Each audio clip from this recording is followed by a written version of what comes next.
नमस्कार, मी पूजा तुमच्या सेवेत पुन्हा एकदा घेऊन आले आहे दिवसभरातील सगळ्यात मोठी आणि धक्कादायक बातमी।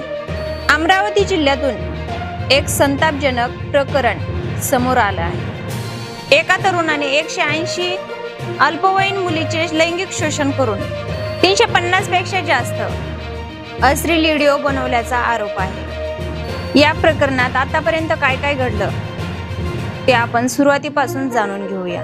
ही घटना अमरावती जिल्ह्यातील परतवाडा शहरात राहणारा आरोपी मोहम्मद आयान उर्फ तन्वीर या तरुणावर आरोप आहे। या तरुणाने 180 अल्पवयीन मुलींना आपल्या प्रेमाच्या जाळ्यामध्ये ओढले, लव्ह ट्रॅप मध्ये फसवले आणि त्यांना मुंबई आणि पुण्यासारख्या मोठ्या शहरामध्ये नेले। तिथे नेऊन त्यांचे अश्लील व्हिडिओ बनवले। पण हे प्रकरण इथंच थांबलं नाही। आरोपीने हे व्हिडिओचा वापर करून त्या मुलींना ब्लॅकमेल करायचा प्रयत्न केला। मोहम्मद आयानने ज्या मुलीचा व्हिडिओ बनवला त्या मुलीला असं सांगायचा की उद्या तुझ्या 2 मैत्रिणी घेऊन ये, नाहीतर तुझा हा व्हिडिओ सोशल मीडियावरती व्हायरल करेल। असं करत करत या मुलींची संख्या आता 180 पर्यंत पोहोचली आहे। एवढंच नाही तर मोहम्मद आयानने काही मुलींना वेश्या व्यवसायात सुद्धा ढकलण्याचा प्रयत्न केला आणि सर्वात धक्कादायक म्हणजे यातले काही व्हिडिओ सोशल मीडियावर व्हायरल झाले। प्रश्न असा आहे की हे सगळं कसं सुरू झालं?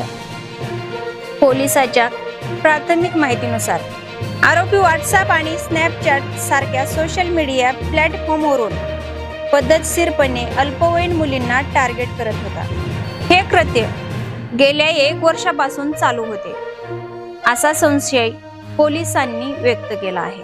हे प्रकरण उघडकीस आल्यानंतर पूर्ण अमरावती जिल्ह्यामध्ये संतापाची लाट उसळली। भाजपचे राज्यसभा खासदार अनिल बोंडे यांनी यात लक्ष घातले। त्यांनी थेट ग्रामीण पोलीस अधीक्षक विशाल आनंद यांची भेट घेऊन निवेदन दिले। SIT म्हणजेच विशेष तपास पथक स्थापन करण्याची मागणी केली।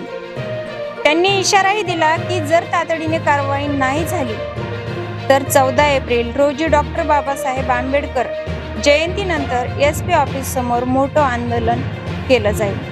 प्रकरणाचे गांभीर्य लक्षात घेऊन पोलिसांनी तातडीने कारवाई सुरू केली। मुख्य आरोपी मोहम्मद आयान याला सोमवारी रात्री अटक करण्यात आली। मंगळवारी त्याला स्थानिक कोर्टात हजर केले असता कोर्टाने त्याला 7 दिवसाची पोलीस कस्टडी सुनावली आहे। पोलिसांनी आरोपीचा मोबाईल फोन आणि इतर इलेक्ट्रॉनिक उपकरणे जप्त केले आहेत। सूत्रांच्या माहितीनुसार या मोबाईलमध्ये अनेक आक्षेपार्ह व्हिडिओ सापडले आहेत। सध्या सायबर एक्सपर्टच्या मदतीने या डिव्हाइस मधील डेटाचे अनालिसिस सुरू आहे। आरोपीने काही डेटा डिलीट केला असल्याची शक्यता असल्याने तो रिकव्हर करण्याचे प्रयत्नही सुरू आहेत।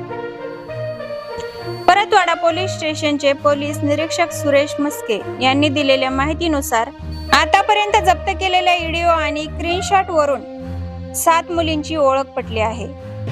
मात्र तपास पूर्ण झाल्यावर ही संख्या वाढू शकते।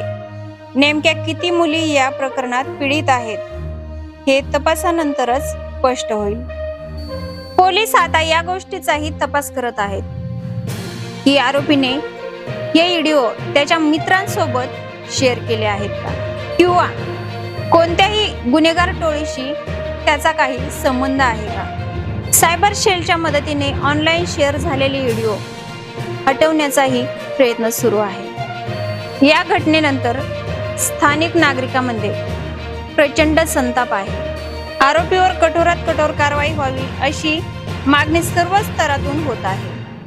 विशेष म्हणजे मुस्लिम समाजातील काही सदस्यांनी पोलीस स्टेशनला जाऊन आरोपीवर कारवाईची मागणी केली, जेणेकरून समाजाची बदनामी होऊ नये। आरोपी मोहम्मद आयान हा आधी AIMIM पक्षाचा अधिकारी होता अशी ही माहिती समोर आली आहे। त्याच्या सोशल मीडियावर MIMच्या रॅलीचे व्हिडिओ होते, मात्र प्रकरण उघडकीस आल्यानंतर त्याने ते डिलीट केले। 180 मुलीच्या शोषणाचा दावा केला जात असला तरी आतापर्यंत पोलीस तपासातून 7 मुलींची ओळख पटली आहे. हे प्रकरण POCSO आणि ITACT अंतर्गत नोंदवण्यात आले आहे. पोलिसांनी पीडिताची ओळख गुप्त ठेवली आहे आणि नागरिकांना शांतता राखण्याचे आवाहन केले आहे. आम्ही या प्रकरणावर लक्ष ठेवून आहोत. जशी याची काही नवीन माहिती येईल तसंच आम्ही तुमच्यापर्यंत पोहोचू.